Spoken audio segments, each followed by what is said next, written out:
Hello. Welcome back to the Cancer Sucks podcast. But remember, your life doesn't have to. No, it does not.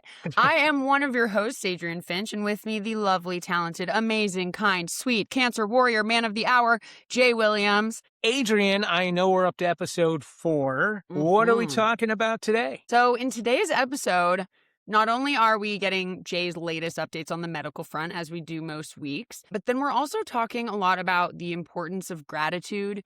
We get into fear and kind of the reality of facing your own mortality and what Jay's been doing in that regard, which I think are very important topics to discuss. I'm so grateful to Jay for being willing to share these real, raw feelings that come up week over week. And I really think a lot of people will find so much value in this. So that's what we're chatting about today. And as a reminder, you guys, please feel free to submit your questions, any questions that you have for either of us, but mostly Jay, of course. And you can submit those on Instagram or Spotify. We would love to answer anything you guys are curious about. I'll do my best to ask questions that I, the average random person, would be thinking, but please feel free to submit away. We're always down to talk about anything. Jay is such an open book, and I'm so grateful for that. So that's today's episode. Let's go. And also, shout out to the hat you're wearing. That is incredible. Jay just got made these Cancer Sucks hats. They look fantastic. They match the beautiful Cancer Sucks t-shirt. We will link those below if and when they go up for sale. That is an Easter egg. Yeah, let us know what you think, please. Yes. Yes. Well, without further ado, thank you guys so much for being here. Jay, thank you for being here. And let's get into today's update. Let's do it.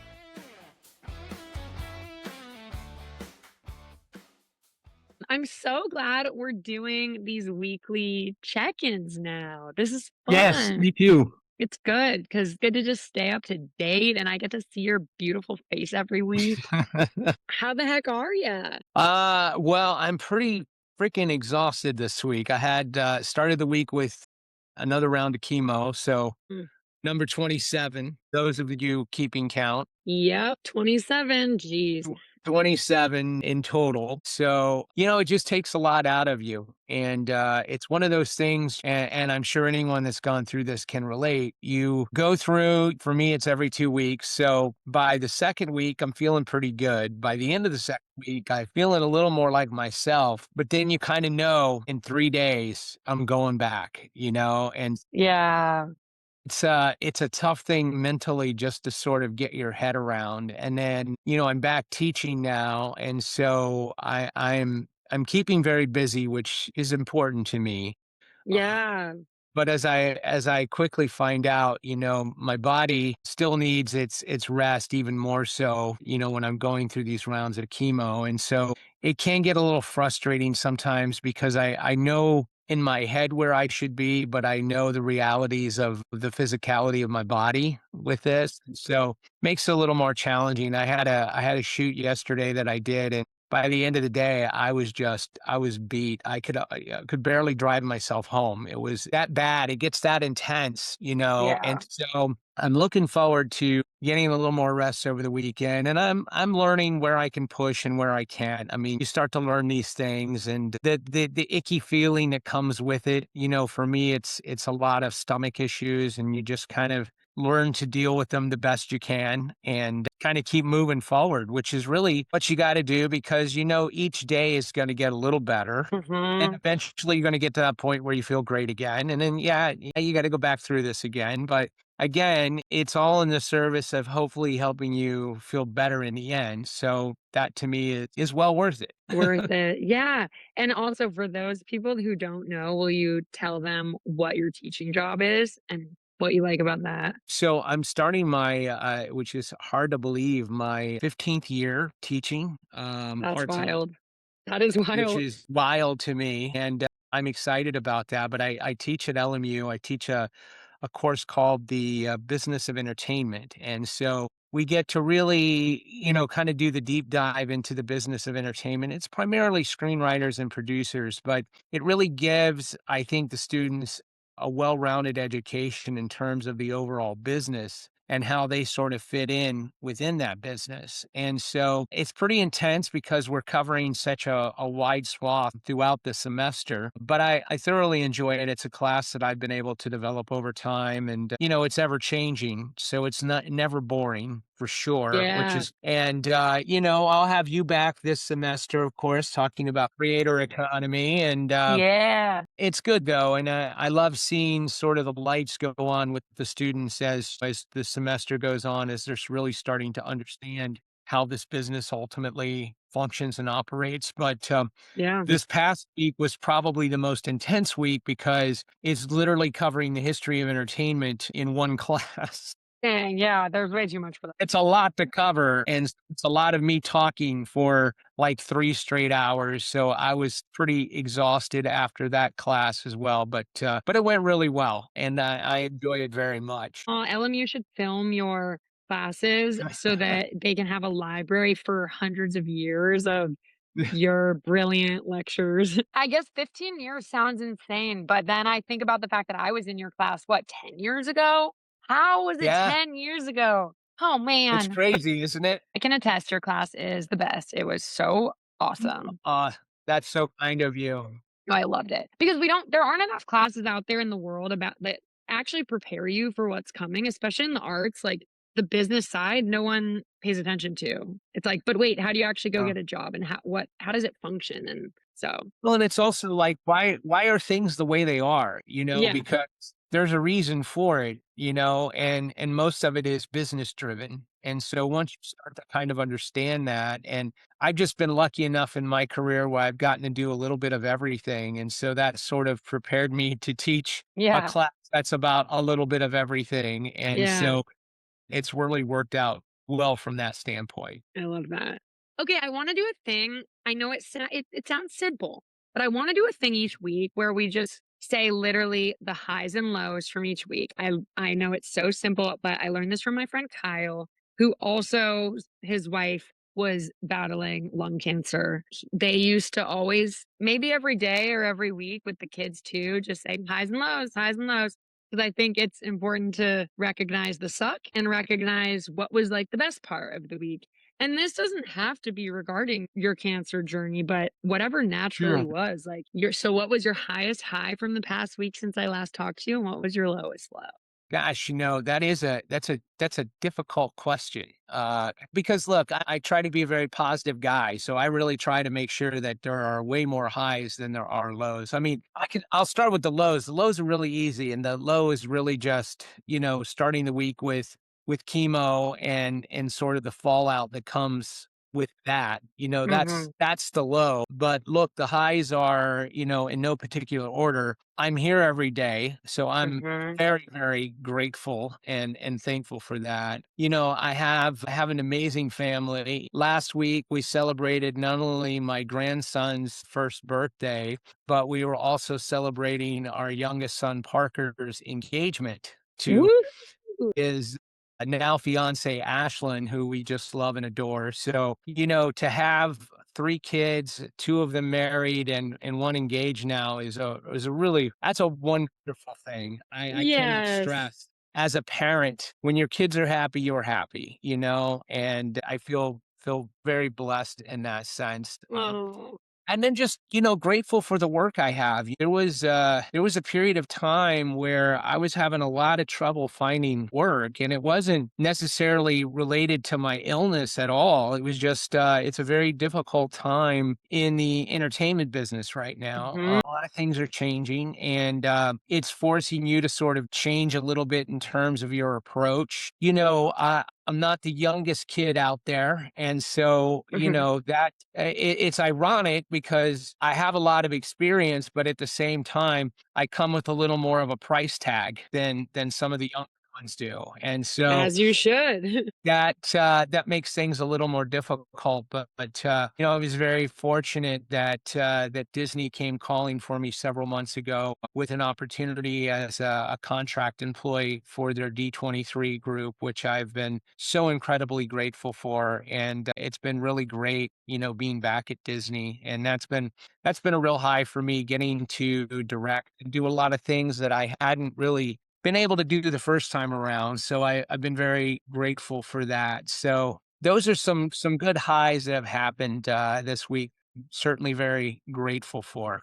I Now, how love about it. you? I'm gonna turn the tables. Me? The Yes. tables So are how about your highs turning. and lows? Okay, fine, fair, fair. All right. Oh man, wow. It's tough, right? I Not know it is. easy. It is tough, and I think it can sometimes it can just be a little win, a little thing. That's right. I would say, I guess a high for me is I've been just having a little bit of a burnout, kind of like struggling with the like motivation with my work right now. And last week, and this week, it's still continuing on. I have been really excited about what I'm making content wise because Apple is launching their newest phones next week, and I'm always on top of those announcements and making videos. But this time around, I'm actually excited. I've been really enjoying working really hard on those this past week, and I even sacrificed opening night of football season to work, but I was excited to. Wow. So that was a high for me, being like so excited about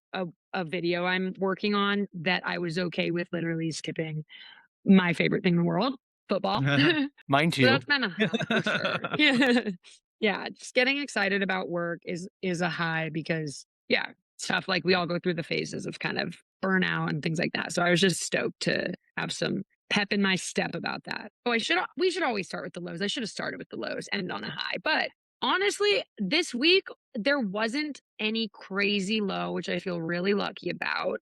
I That's would good. say probably the lowest was just I had a really cool work opportunity that was confirmed, and then it actually, like, didn't it fell through, Uh, which rarely happens. I mean, deals come and go all the time, but usually once it's pretty confirmed, like, even if you haven't signed the contract, it very, very rarely then something comes up and it falls through.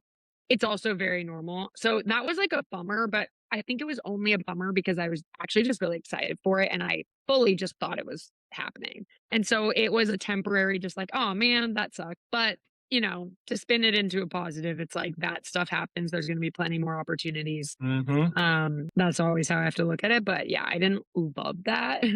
Oh, another thing that's just funny is that yesterday, I feel like you'll appreciate this. I was just filming a video, minding my own business, and suddenly I look at the floor and there's like the biggest spider I've seen in my life inside my apartment on the floor. And I live alone now. So I was like, holy crap, this is on me. What do I do? It was like National Geographic up in here. That was interesting. I don't even necessarily want to call it a low, but it was not my favorite thing in the world. Cause I'm that person that like wants to not kill bugs, but then also cannot deal with them. Yeah. So I get torn because I'm like, do I kill it? Do I take it outside? And then I'm going to freak out. I am embarrassed to say that I called my neighbor and my neighbor came and dealt with it. Oh man. I'm quite sure you are much bigger than the spider, so I'm sure you've been fine. Isn't it wild how that works? I was thinking about it after and I thought to myself, phobias are so weird because I'm not legitimately scared of this spider. No part of me is scared. The spider is scared of me. But Right, there's this creepy, crawly element that just makes me want to jump right. out of my skin. And it's like a visceral, weird feeling. I don't get it. I don't get it. There must have been something that happened to human beings like billions of years ago that made us have this evolution where maybe there were giant spiders in the world. I don't know.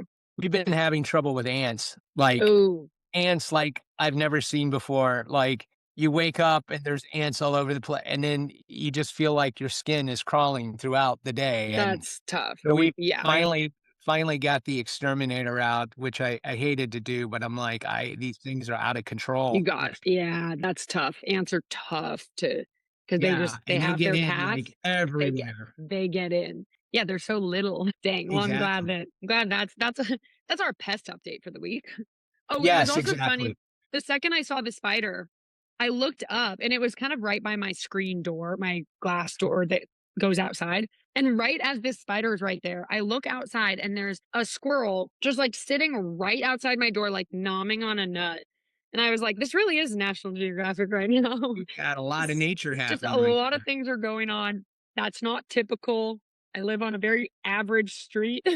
uh, so that was funny. But yeah, no. Other than Good. Well, that, I like the life. highs and lows. That's a Yeah. nice look, I think that, at least for me, again, another little coping mechanism I have, and it's no big secret here, is just this gratitude idea. Be grateful for the things you have. I think so many times we get hung up on the things we don't have that we lose track of the fact that, you know what, if you have a roof over your head, you've got a good meal, you've got a relatively decent family, you're doing really, really well. There's a Yes. lot to be 100%. grateful for there.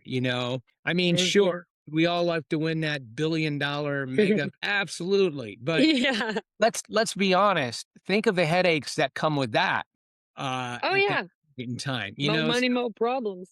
everything, the grass is always greener. You think, oh, well, it's got to be, and I know a lot of people that have a lot of money, and there's some of the most miserable people I know. They're just unhappy. And so it's not always that answer. And I think that the one thing that we should all be thankful for is when we have good health, because that's one thing money can't buy. I don't care how big the lottery prize is. And so that's something to be thankful for, because that good health will keep you here.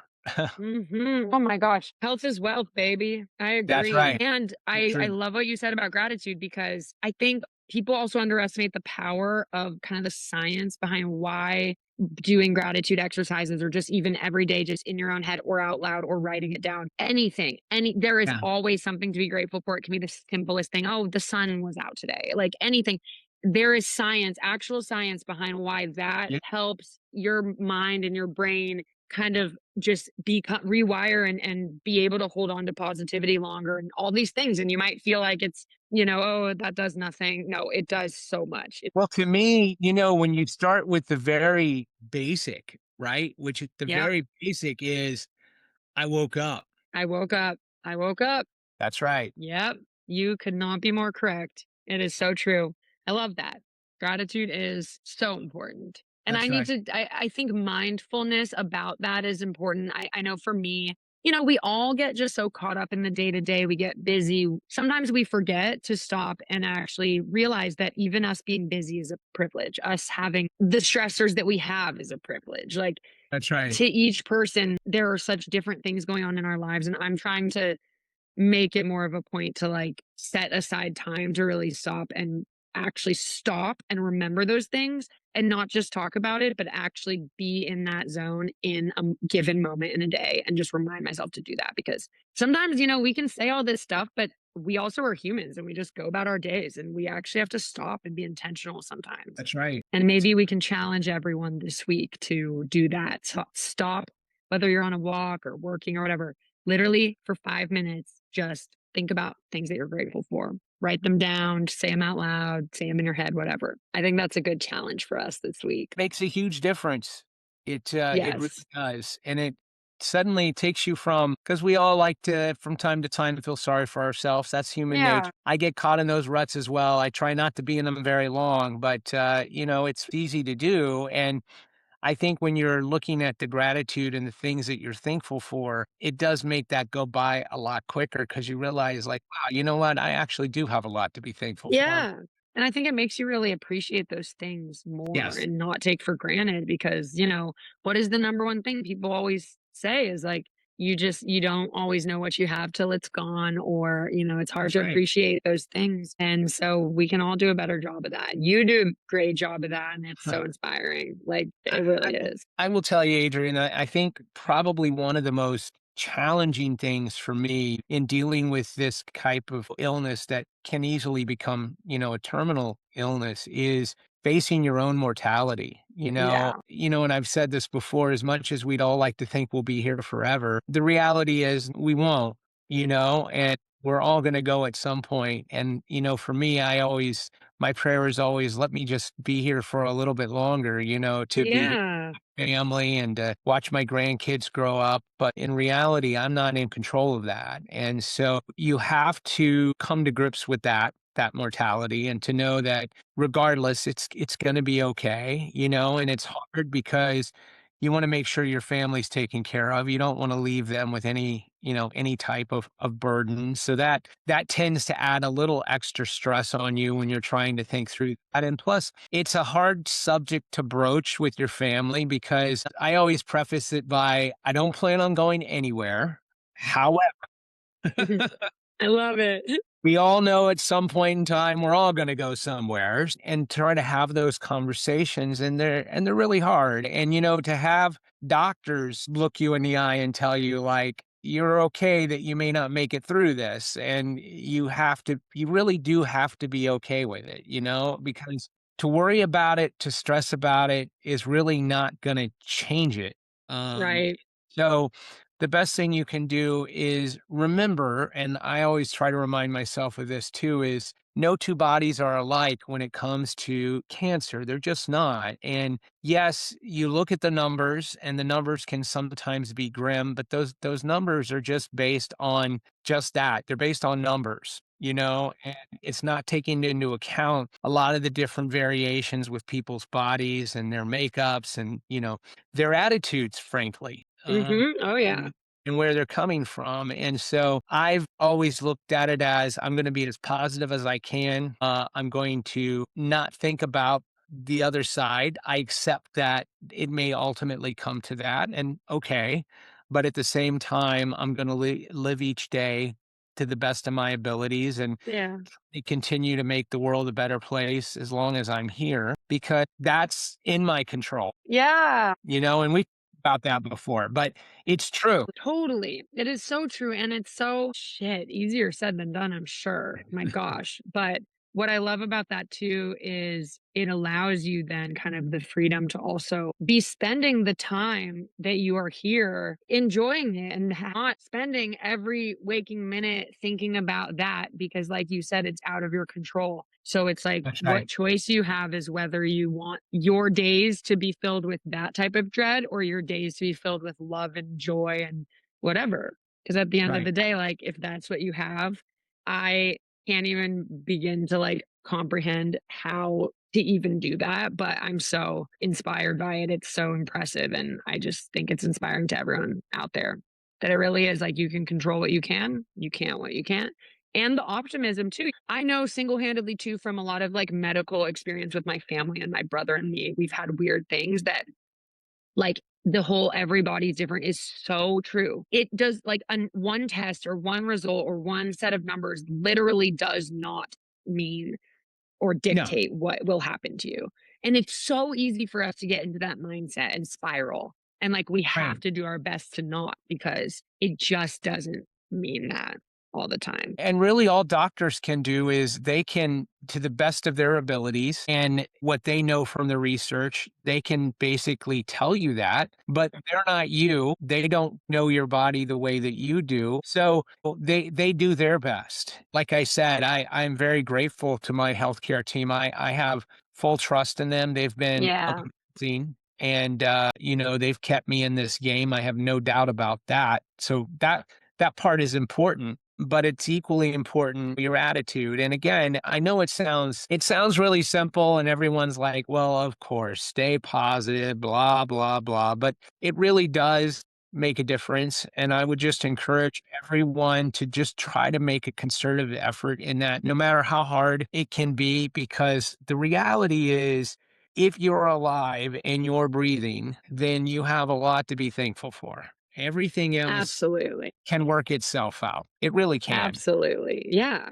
You just have to get through, wrap your head around kind of that part and then realize, at least for me, helping others has always been sort of a secret medicine for me. It makes me feel good when I feel like I've reached out and I've been able to help someone. And I think about all the time, like there must be a reason why God still has me here despite this, terrible cancer, and how it was found early and how I've been able to continue to fight it. And the thing I keep coming up with is because I'm here to try and help others as well. And I don't have all the answers and I'm far from perfect, but I do really believe this has helped me personally. And I think it can help others as well if they just stay positive and just work on that attitude and know that It'll get better. I mean, listen, it's not been easy. I mean, it's not been easy financially. We almost lost our house 3 months ago because of, Mm, my inability to find work essentially, and but we just kept staying positive and it all worked out. And we've had amazing friends and family around us and colleagues and coworkers that have all just sort of stepped up to help. And it's been so gratifying for me. And I've been just so appreciative of that. It's very easy to have that gratitude when you see all those kinds of people bringing it right back to you as well. I like to think that I've done the same for them and that I would do the same for them, and that makes a big difference. yeah, absolutely. I love that. Having a village and having just really that positive mindset or trying every day and knowing Yeah, there will be setbacks and not stopping trying that even when right. there are setbacks. Yeah. And it's okay to be scared. I mean, there are Yeah. plenty of days I'm scared, I mean, it's natural and there's nothing wrong with that, Mm, but you just have to know you're not alone. yeah. If someone does feel like when you're in those moments where you do feel scared, what advice do you have or like what do you do to like pull yourself out of that mindset?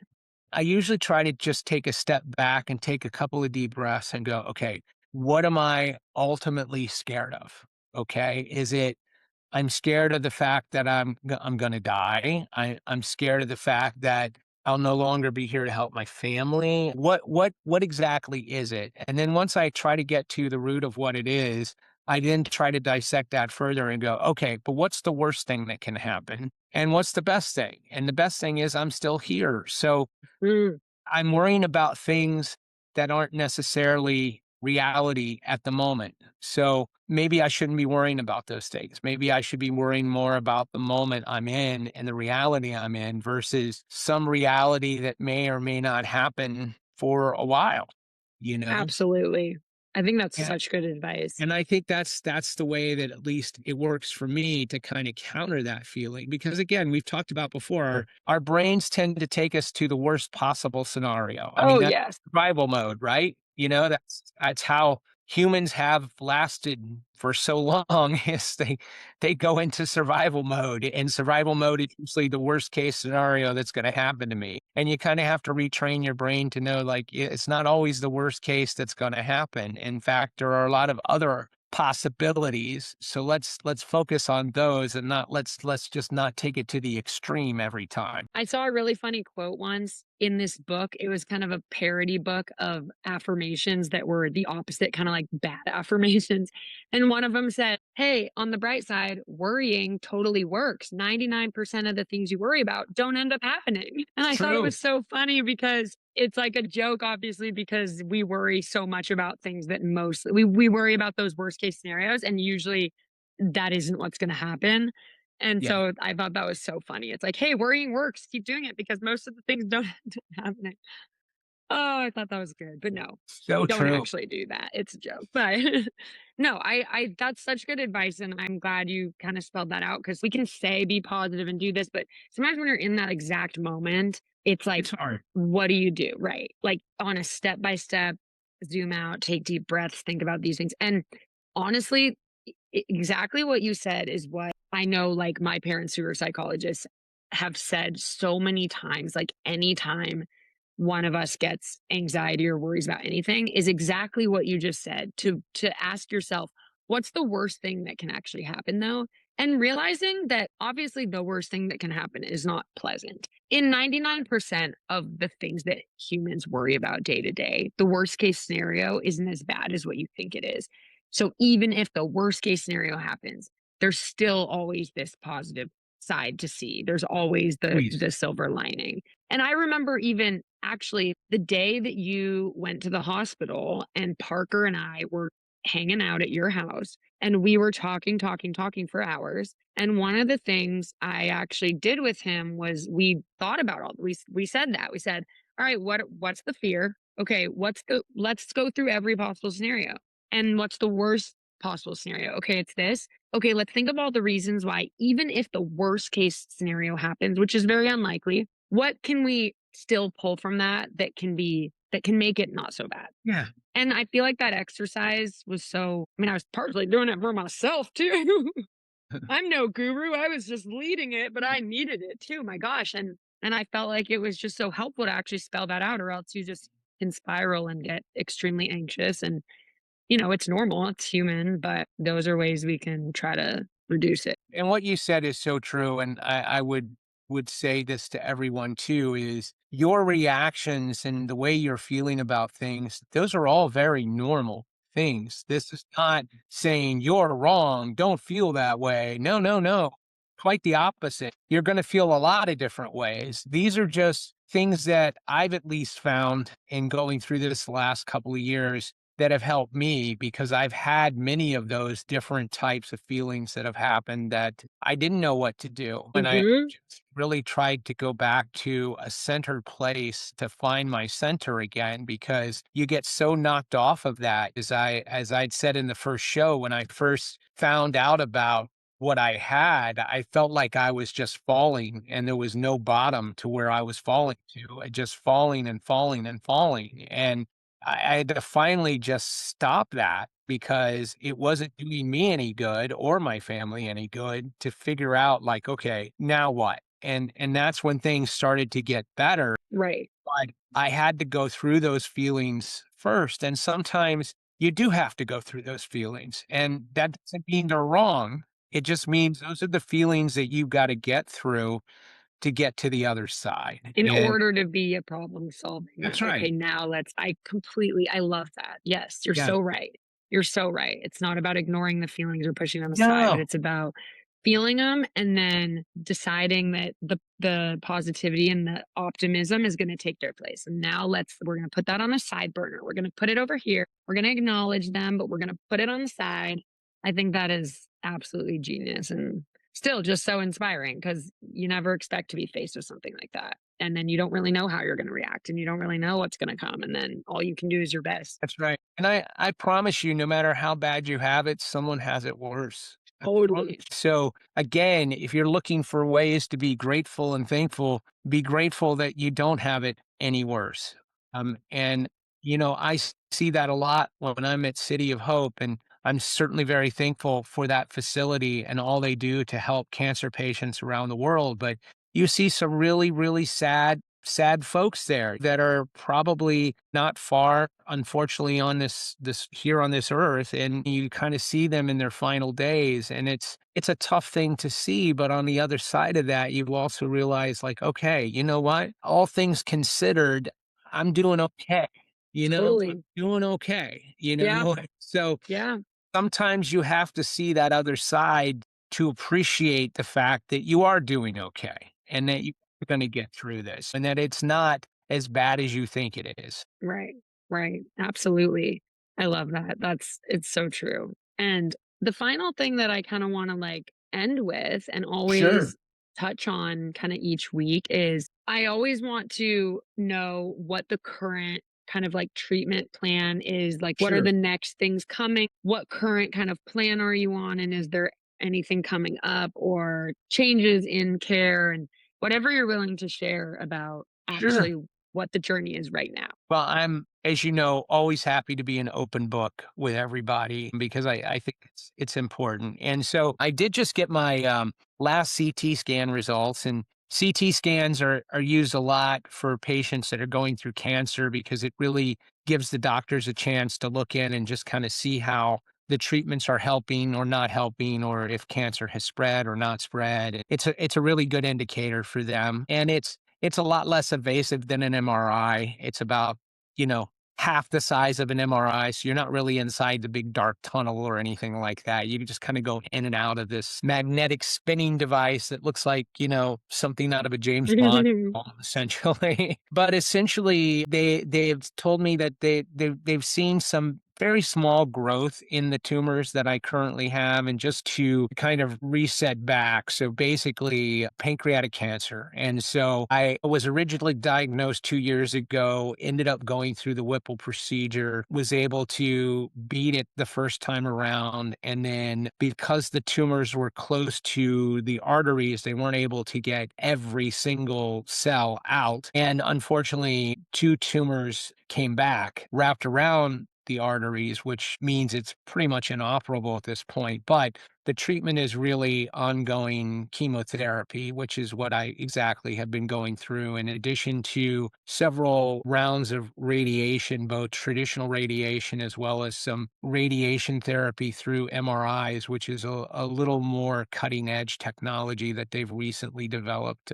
through City of Hope in Irvine. So I went through that. So I am basically at my maintenance level now with chemo. So there's essentially 6 chemo cocktails that they recommend for pancreatic cancer. I had the first 4, my first go round, and now I'm on the second 2 essentially. And so that's my ongoing maintenance. And so after the CT scan, they said they just want to continue with the maintenance chemo. So that's exactly what I'm doing every 2 weeks. And it was a bit of a push. It hasn't shrunk, but it really hasn't grown that much either. More importantly, it hasn't metastasized into other areas, which of course the one thing you always really do worry about, especially when your tumors are surrounded by arteries and Right.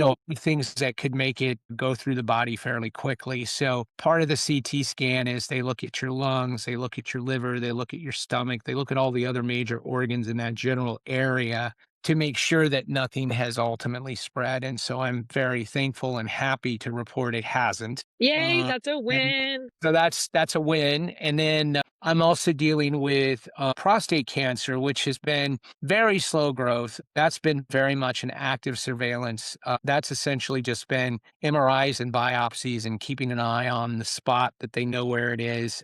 That really hasn't started to grow at all. So they're keeping an eye on it. They're on top of it. So I'm not really all that worried about that one. But if that does start to grow, there's a whole different round of chemos and different drugs that they use to treat prostate cancer as opposed to pancreatic cancer. So, we'll address that if it comes to that. But essentially, the focus has really been on the pancreatic side because that really is a much more quickly spreading cancer. And so far, I've been very fortunate. They'll continue to do CT scans about every 3 months just to keep tabs on things. But all things considered, Adrian, again, feeling very blessed every day. I have nothing but gratitude, honestly.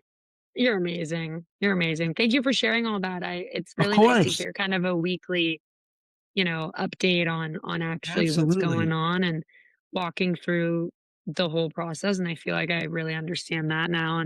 And yeah, I mean the chemo sounds rough, but I'm glad, so glad for no further growth and no further spreading. It's all Exactly. such good news. Yay! So good stuff. But look, I'm so thankful, we do this. And again, the name is Cancer Sucks because cancer does suck. We're not trying to candy coat that at all. It does. There's just no two ways about it. It not only sucks for the person going through it, but it sucks for everybody around them as well. But that doesn't mean it's a death sentence. And it doesn't mean that my life is over by any stretch. And that's really what this show is about, is how can we accept the fact, yes, it sucks, but what do we do to move on from there to make it a little less sucky, I guess, would be the Yeah, appropriate totally. terminology. Totally. No, and I think also part of this whole thing is being in the suck together.